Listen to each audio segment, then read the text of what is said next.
Good morning. Glad you could join us.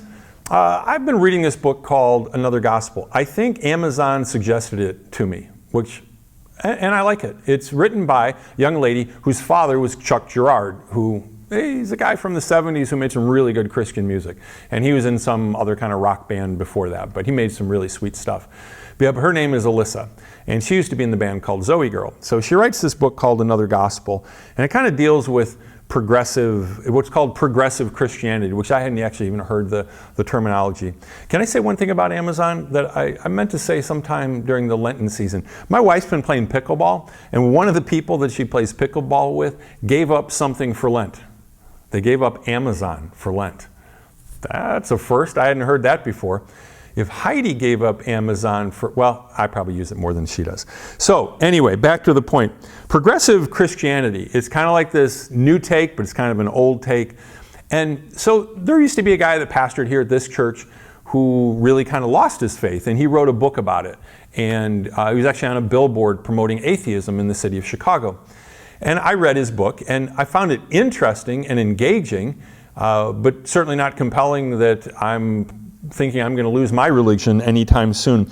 But some people seem to see this conflict between logic and reason and science and faith. And I never really have. And I don't believe you have to check your brain at the church door. And God can handle any kind of questions that we have. A popular saying that we hear a lot now is follow the science, which I think is kind of misleading because there's different branches of science, and I'm not going to get into the whole thing with the pandemic, but science doesn't necessarily always point in one direction. There's a number of different disciplines in science, but that's a whole other story. So let me say this. Some of you out there don't really believe that God created the universe. And some of you out there do. But sometimes the folks that do believe that God created the universe are kind of like, man, I don't want to admit that because I'm going to sound kind of stupid. And I know that there's people who are like, well, you don't believe in creation, do you? And it's like, yeah, I do. Well, you believe in evolution, don't you? It's like, I believe the species are adaptable. But here's the point with that. And I don't want to make anybody feel stupid on either side.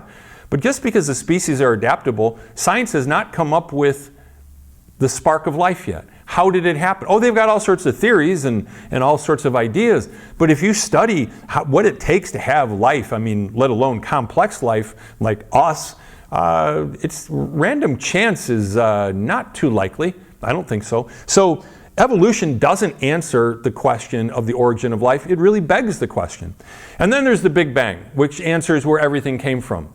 But it doesn't. It doesn't answer where the matter in the first place came from. I think it was Augustine who talked about the unmoved mover. So I acknowledge it. I acknowledge that my answer is there has to be an unmoved mover. There has to be somebody who's the author of life. Even plant life, all kinds of life. We haven't found it anywhere else in the universe yet. It's not as simple as sometimes we think. Is it a leap of faith? I don't know that it's a leap of faith. But we don't have to be afraid of our thoughts. We don't have to be afraid of our doubts. We can bring all that stuff to God. I believe that there's an unmoved mover. There's a story about a scientist who says, hey, God, I could create life. And so they have in my laboratory, they go back and forth. So finally the scientist is going to go to his laboratory. And then he said, I could do it with dirt. If I had dirt, I could do what you did. And God says, okay. And then he finally says, though, but you've got to come up with your own dirt. See, that's the problem of the Big Bang. But you know what? Knowledge puffs up. That's what the Apostle Paul says. And I think he knew it because it was autobiographical. He says, knowledge puffs up, but love builds up. As a matter of fact, you probably heard these at a wedding. He says, if I could speak all the languages of earth and of angels but didn't love others, I would only be a noisy gong or a clanging cymbal. If I had the gift of prophecy and if I understood all of God's secret plans and possessed all knowledge, and if I had such faith that I could move mountains but didn't love others, I would be nothing. He goes on to say, when I was a child, I spoke and I thought and reasoned as a child. But when I grew up, I put away childish things. Now we see things imperfectly, like puzzling reflections in a mirror. But then we'll see everything with perfect clarity. All that I know now is partial and incomplete, but then I will know everything completely, just as God now knows me completely. Then he closes with these immortal words. 3 things will last forever: faith, hope, and love. The greatest of these is love.